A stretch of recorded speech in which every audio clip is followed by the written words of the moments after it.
A young boy growing up in a time of segregation. A devout Baptist minister who sought to turn the other cheek.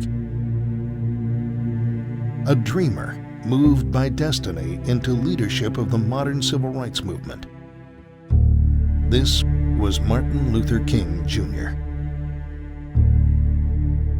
Dr. King combated segregation and racism still prevalent in America in the mid-20th century, insisting always on non-violent methods to achieve his goals.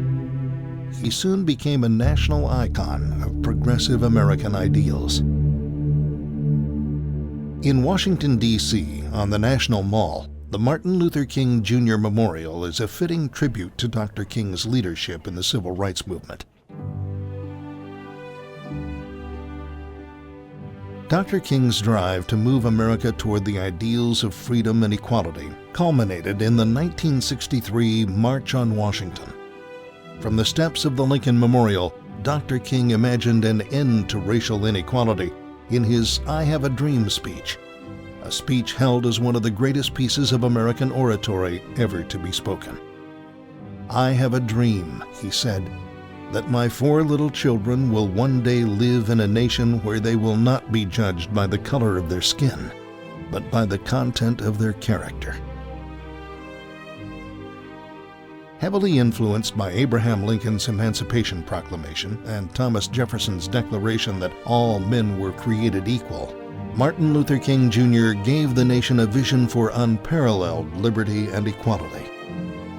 The design of the monument is taken from Dr. King's very words, "Out of the mountain of despair, a stone of hope."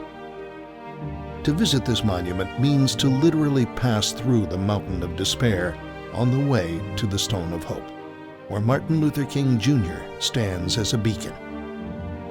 Nearby, excerpts from his sermons and speeches are featured on the 450-foot inscription wall.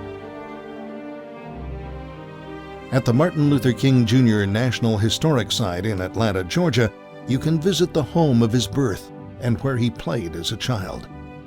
You can walk in his footsteps and hear his voice in the church where he moved hearts and minds. You can marvel at how he was an instrument for social change, and you can visit the tomb where this great man was laid to rest. On April 4th, 1968, Martin Luther King Jr. was assassinated. But his immortal words have carried on.